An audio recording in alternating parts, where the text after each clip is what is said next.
Is President Trump gaslighting the American people? Because that's exactly what it feels like when somebody tells us everything is great, while the rest of us are staring at grocery receipts, wondering what world he's living in. I'm not talking politics. I'm talking life, bills, food, insurance, housing. I mean, the stuff that you feel before you even get out of the parking lot. And let me say this clearly. I voted for Trump. I believe in what he's trying to do. I'm willing to give it time. But while we're waiting on the big turnaround, you can't look at people in the eye and tell them that everything's great. You know, every time he says, look at the stock market, look at the GDP, it just reminds me how disconnected that talk is from the average American worker. I mean, a booming chart, it doesn't make meat cheaper. It doesn't stop insurance from choking families. It doesn't help when every single month hits harder than the last one. And here's the part that really bothers me the most.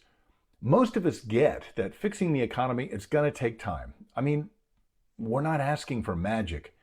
We're just asking for honesty. Just say people are hurting. Just say that you see it. But when you look at the country and say prices aren't high or affordability is some Democrat talking point, that lands like you're telling us our struggle is imaginary.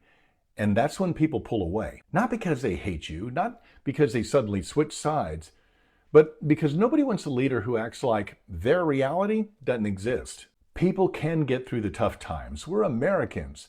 What they can't get through is being told that the tough times aren't real. And for the love of God, if he doesn't get this right, the voters are going to make the call. And we sure as hell can't go back.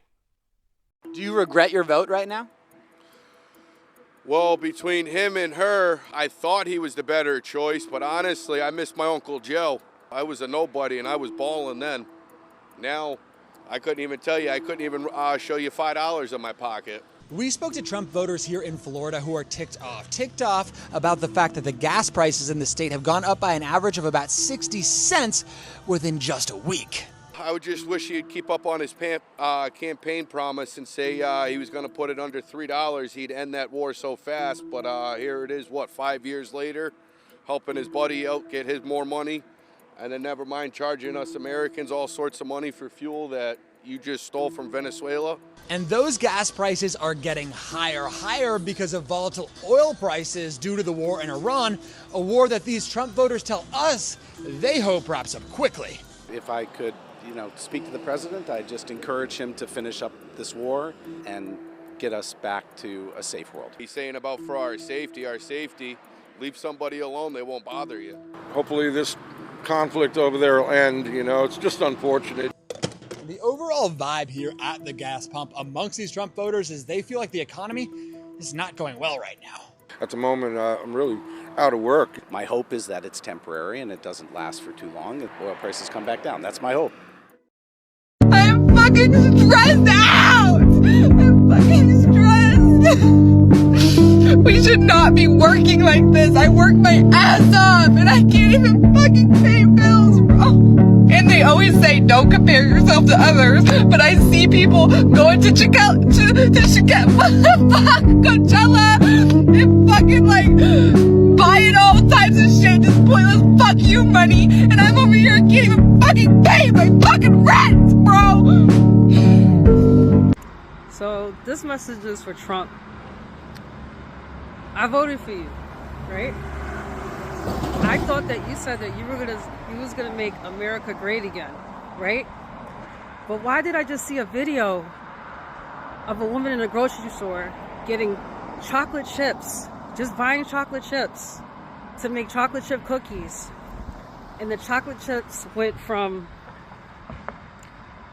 they're like $10 right now, and some of them were almost $17.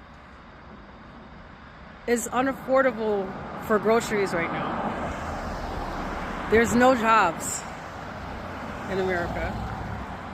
Okay? You said that getting illegals out, we will have more jobs. There's no jobs. What happened to America being great again? Because America is literally a nightmare right now. Like literally a nightmare for everyone. Americans are unhappy. were slaving and working damn near 50 hours a week if you have a job, just for the government to take everything from them. You tax us on everything. People's paychecks are going to high-ass rents that people can barely afford. They're not even home. Sorry, guys, I have to see where I'm looking because it's dark. Hold on. They're not even home to even spend time in their $2,000 apartment because they're too busy at work trying to pay their rent, their bills, and they're getting taxed on everything. What the fuck is going on in America? Because America is far, far from great again. And then on gas prices, how much longer will Americans continue to see these high gas prices? Well, they're not very high. If you look at what they were supposed to be in order to get rid of a nuclear weapon with the danger that entails. So the gas prices have come down very much over the last... $4 a gallon still. I know, you know, and that's what ABC says. But the fact is that if you look at the stock market's up, everything's doing really well. And the big thing we have to do is we have to make sure that Iran does not have a nuclear weapon. If you want to know the truth, forget about politics and don't listen to politicians, be they from this side or the other side, because we know how politicians ply their business, you know. Right now, with the situation in America, we literally have two different United States of America. One lived by Donald Trump and probably his close billionaire allies and his politicians, where the economy is strong, prices are down, life's good in that side of America. But then there is the America of ordinary, everyday America, the one that everybody else is living in, which feels exactly the opposite of what Donald Trump often describes when he comes to the podium and he's being asked about how the country is doing. So, which America is real? Let's continue to listen to what Americans are saying, and we'll be back with some more good commentary. These rural Americans in this clip voted for Donald Trump, and now they cannot afford to eat. He promised he was going to make these people's lives better and fix all of the problems they are facing. However, he has done the exact opposite. Everything has gotten worse. How big of a problem hunger is in rural America? Spend time at a mobile food bank. It's 90% of what I consume. And I don't keep the car running. I can't afford the gas, so I have sleeping bags to stay warm. I still feel bad that I have to come up here and sit on a line, to get food. It's embarrassing as hell. While Americans are struggling to afford gas, food, and rent, Trump has found time to do just about everything else except for his job, including giving $40 billion to Argentina. He's also found the time to demand $230 million in taxpayer money for himself. And of course, he's got plenty of time to destroy the entire east wing of the White House and replace it with a ballroom that's modeled after one of Putin's palaces. But he can't find the time or compassion to reopen the government or extend ACA tax credits that many of his rural supporters rely on to survive. This is what happens when leadership becomes a vanity project. Trump isn't governing, he is indulging himself. He's treating the presidency like a personal empire with luxury renovations and giving foreign strongmen billions of dollars. Meanwhile, his very own supporters are standing in food lines saying they can't afford gas or groceries. It's not like he doesn't have the time or resources to fix this stuff, it's that he simply doesn't want to or care. Trump promised to lower the cost of living in this country on day one. It's day 260. Unemployment is up. Inflation is up, coffee, clothing, fruits, and vegetable all up. Everything is up. Donald Trump and the billionaire establishment passed the largest transfer of wealth in the history of this country by stealing from working class Americans to give tax breaks to the ultra wealthy and the largest corporations in this country. While the rich get richer, the rest of us are getting screwed. And we want to make sure that people understand that it's not their fault that they can't get by because they are working harder and harder than ever. We know that they're going to keep trying to rebrand this big, beautiful bill, but they can't run. They can't hide. This is something they're going to have to live with for the rest of their lives and through 2026 and to 2027, 28, and 29. Oh, prices are up. No. Prices are down under the Trump administration, and they're down substantially. Make it make sense why I'm paying $500 a week for groceries and necessities. Look at his price. $10.99. Look at the price I paid for this just a year ago. So basically, ground beef is a luxury item now. So if y'all see me making more chicken and turkey recipes, that's probably the reason why. Why did it cost me $1,000 last month to feed my 4 kids? At this point, I don't even eat. I just have enough food to feed my kids.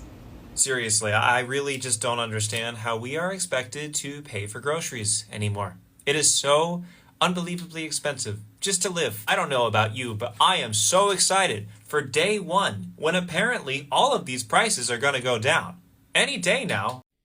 Hey, it's Joe from Georgia. New polling coming out today, and it's really interesting because it polled people who were making $50,000 or less. Now, this was a group of swing voters that pushed the president over the top to win this past year. He won that group. Well, folks, now in the new polling of those people who make less than $50,000 a year, Donald Trump is underwater by 24 points. So they have abandoned him in huge numbers. Now, folks, and why are these people making less than $50,000 a year leaving the president? It's because they're paying more for everything. And for all the money that they do have, they try to spend it wisely because they know they have to live on what they make. So the more groceries cost, the more gas cost, the more anything across the board, rent, furniture, anything. Those people making $50,000 a year or less are the ones who bear the biggest brunt because of the percentage of their income. So, folks, the people under $50,000 a year, they're dumping the president. Groceries. What a great word. Grocery, grocery, grocery, grocery. This lady who was a Republican was like, hey, Donald, are things going to change because I can barely afford my groceries? And I want to continue voting for the Republican Party. I want them to continue to win in 2026. This is what he said. I do say this, beef we have to get down. I think of groceries. You know, it's an old-fashioned word, but it's a beautiful word. Beef, we got to get it down. I think of groceries as an old-fashioned word, but it's a beautiful word. But we've got prices way down. And think of this, energy. She drives a car, probably, and her energy prices are way down. We've got prices way down, and energy prices are way down. And energy is so all-encompassing, it's so big that when energy goes down, everything goes down. And energy is so all-encompassing, it's so big that when energy goes down, everything comes down. Everything follows it, and I have energy down to 5-6 year lows now. Do you think prices are coming down from this? I believe that, yeah. I think they're coming down, but I think they're down already. I believe that, yeah. I think that they're coming down, but I think they're down already. They're down already. I think the biggest problem is Republicans don't talk about it. They don't talk about the word affordability. The Republicans aren't talking about it. They don't talk. They don't talk about the word affordability. They don't talk about it. And the Democrats lie about it. And the Democrats lie about it. They lie. This lady is getting f***ed, and she still wants to hold on to the Republican Party. And she still believes in him. And this is the answer he gave. Literally like, I don't give a f***. Grocery. Say it slowly. Grocery. Isn't that great? That's a great word. Grocery. That's what basically he's saying. I don't give a f*** about you. To all the Trumpers, I just got a question. I know niggas don't want to talk politics, but it's cool. Y'all didn't get a wall. You didn't get the swamp drained. You didn't get affordable health care. You didn't get eliminated national debt. You didn't get a new infrastructure. You didn't get Hillary Clinton locked up. You didn't get Epstein accountability. You didn't get a 5K Doge check. You didn't get the 2K stimulus check. You didn't get lower grocery prices. You didn't get help buying a home or affordable home prices. They're going up. You did not get America first, and you did not get peace. We at war right now. What the fuck did you get? What did all y'all get? Mr. I'm finna save America. And all, what did y'all get? Y'all didn't get shit. Higher groceries. Higher groceries. He said the groceries was going down.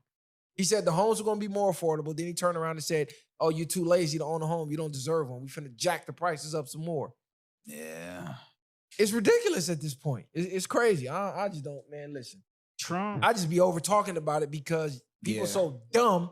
I'm literally debating regular working class people that's barely getting by saying it's a great thing the billionaires don't get taxed. They're supplying jobs for people. It's so crazy because it's okay to be wrong and say you made a wrong decision. People are so dumb and so crazy and ignorant that what you're saying right now, all this shit has gone wrong, and they're still standing behind this dude and saying, yeah, we made the right decision. It's okay to say we made the wrong decision. I think a lot of people, again, they felt it was the lesser of two evils, but we came up here and said, I said Elon Musk is not who he claims to be. Trump is not. These people are not going to save you. Like we always say, it's two birds, or it's on the same coin, right? They're a part of the same infrastructure. Their goal is the same. So thinking that he was going to do anything different, he didn't. He covered up for Epstein. He went over and invaded Iran. He did the Venezuela shit. He hasn't done anything really but wreak havoc and put America in a state of stress since he's came into office. And we're only a year and a half in? They just knocked Cuba power out. They talking about Cuba's next. So we're going to have another enemy, which ain't doing shit to us. They just keep telling y'all these people is out to, man, I never even met nobody from Iran. The fuck is you talking about? The only thing that is advanced is the military-industrial complex. That's it. The only thing that's advanced is the weapons that we have, that we're able to go, these kill switches that we got when we went to Venezuela and we're able to turn off everything, right? When we go into certain places, we're able to see through walls and track movement. That's what we're investing in. That's where American citizen taxpayer dollars are going to. If we're being honest, it's not going towards the roads. It's not going towards cheaper food prices. He's not changing anything besides us being more of a superpower. And even that is starting to backfire. Because I don't know if y'all just seen him talking about he wants to exit out of NATO. He don't want to be in NATO. I'm really starting to think that Trump is purposely trying to destroy the U.S. economy and get America to collapse the way the USSR did, so that him and his billionaire buddies can buy everything up for pennies on the dollar and turn us into a full-blown oligarchy the way Russia did after the USSR collapsed. That's the only thing that makes sense in my brain, because everything that he is doing is isolating America from its allies. He is destroying trade on the world stage with us and all of the people we do trade with. I mean, China's putting exports on restrictions on all of their rare earth exports at this point. There's literally nothing that he's done since he took office that is good for the American people or the American economy. Everything that he has done has been for billionaires and has been at the detriment of the U.S. as a country. Like, our entire workforce is being decimated now as he is sending a whole bunch of people out of the country who used to do jobs like construction and farming. So we're going to have a food shortage because there's not enough people picking the food. We're going to have a worse housing problem because there's not enough people building the houses. And it literally seems like everything that he is doing is just designed to destroy this country. And yet the MAGA people are still licking his boots. It's wild. Do you think both parties are the same? I want you to listen to this. Had my annual physical yesterday. I'm 65 years old. I'm legally blind. I'm on disability. I went to my doc and I lost 28 pounds in the last year. I did not need to lose 28 pounds. I did not try to lose 28 pounds.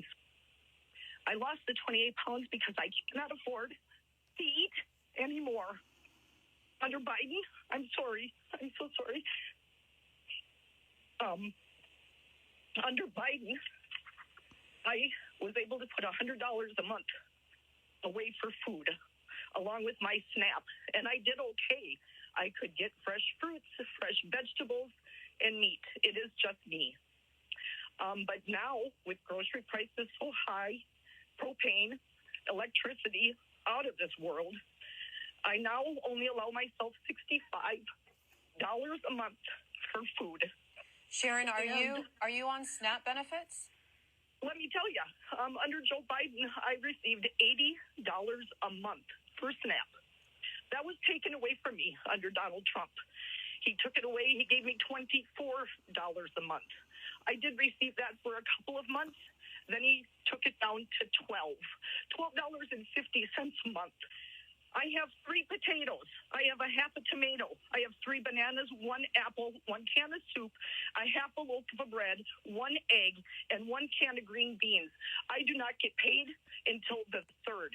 I am disability blind. I cannot drive a car. I'm 15 miles out of town, so I am not able to just, trot my butt down to the food shelf.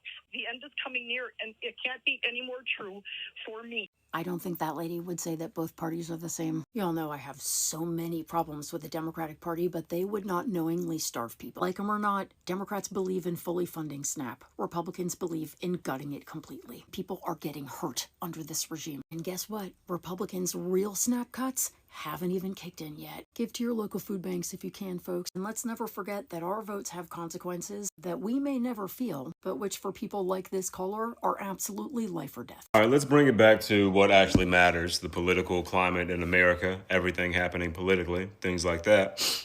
Rather than discuss the latest headline of the latest bullshit that the Trump administration has done, I hope that people understand that removing Donald Trump from office or voting somebody completely different into office in 2028, I hope we all understand that that is not some end-all, be-all, solve the problem. The system under which this country operates is fucked, top to bottom. You have performative-ass Democrats. You have evil-ass Republicans. The citizens are constantly forced to pick the lesser of two evils. Whoever they elect, whoever they choose to represent them, faces little to no consequences or accountability when they fail intentionally to represent the people. This is why I speak so much lately on ping pong politics. This is why I say so confidently that if we vote somebody else in 2028, we'll be right back where we are right now by 2040. We have to look at the broad scope of things. We have to start talking about much more than, we need to get past MAGA 2.0. Getting past MAGA 2.0 does not mean that we'll never see a rebranded version of MAGA. Racism and misogyny is allowed to run rampant in this country with little to no consequences or accountability. Cover-ups, corruption, stealing from everyday working citizens who pay their taxes is allowed to run rampant in this country. These corporations are allowed to fuck over hundreds of thousands, even millions of clients with little to no consequences. If we can't start addressing and changing these large-scale issues, the way Congress has acted the entirety of MAGA 2.0, the entirety of the second Trump administration, is unacceptable. The most biased, capitulating Congress I have ever seen in my lifetime. Same with the judiciary branch. Lifetime appointments are fucking crazy. You should not be able to show clear bias, clear racism, clear capitulation, and keep your lifetime appointment. Lifetime appointments should not be a thing at all. I genuinely think that this country is long overdue for a third party. Starting on day one, we will end inflation and make America affordable again. The word affordability is a Democrat scam. We will make America affordable again. I don't want to hear about the affordability. One of my top priorities will be to quickly defeat inflation and make America affordable again. Affordability is a hoax that was started by Democrats. Starting on day one, we will end inflation and make America affordable again. They use the word affordability. It's a Democrat hoax. Now, right here is the big disconnect. What Donald Trump and his closest allies are saying and what Americans are saying. And if you want to know if you know where the disconnect really begins is when the people that supported you start speaking against what you're saying. This is not a small gap. It is a big fracture between, political reality and the lived reality. Because politicians, they talk in numbers. They speak for the camera. People live in prices, real time in prices. And right now, Americans are saying one thing very clearly: life is getting harder. Life has continuously been getting tougher with every, rising sun. And what makes this different is exactly who is saying it. That really matters. Who is saying it? Not just critics, not the opposition, because sometimes in politics, just to demonize one person, critics can come out, the opposition can come out, can even get paid to come out and cry and say how bad the situation is, even though maybe things are not as bad as they want to make it look like. However, in this, the situation is different here. Even Trump's own supporters, those that really believed in the cause, believed in him, in his presidency, are stepping forward and saying, I believed in this. I believed in Donald Trump. I believed in the process. I thought he was a businessman, so he was good at, economics, but this isn't working. At some point, Donald Trump himself came out saying that he has a special talent, for stabilizing things economically. But so far, and as what we have seen, this is not politics anymore. It is disillusionment when MAGA themselves are coming out to say, this is impossible. We can't do this anymore. You can gaslight people. You can tell the people that are, you're lying, you're giving a false narrative, a false story. But you can't gaslight grocery bills, and you can spin the story around people's rent bills, for example. You can rebrand survival as success, can you? At some point, reality breaks through the narrative. You can lie for as long as you try to, but eventually, you see, one thing with the truth is it will never get completely buried in the lies. At some point, people will come out, the truth will shoot. And that's what we are seeing right now. Two Americas, basically. One being described, the other being lived. And one being described by Donald Trump, the other being described and lived by everyday, ordinary working Americans. And the one being lived seems is getting louder. We've even had Americans now talking about impeachments. If resignation, resignation cannot work for Donald Trump, then he better get impeached, because he's terrorizing the country economically. Prices are up every day. He still fights with, America's biggest trade partners, and socially everything is tense. Diplomatically, the image that people are holding of America has completely changed. He's even been fighting with his closest allies, and you can see that Trump is today asking for, support from his, forever most loyal allies. But it seems, things are changing. They don't listen to him anymore, and it tells you something is not right. But however, the most important part is back at home. These two Americas, the one described by Donald Trump and the one being lived by, the ordinary Americans, which one do you belong in? Let me know what you think about this, and which America you belong in the comment section below. Give this video a thumbs up, and if you're new to the channel, if you haven't subscribed, hit that subscribe button and become part of us. So until then, I'll see you in the next video.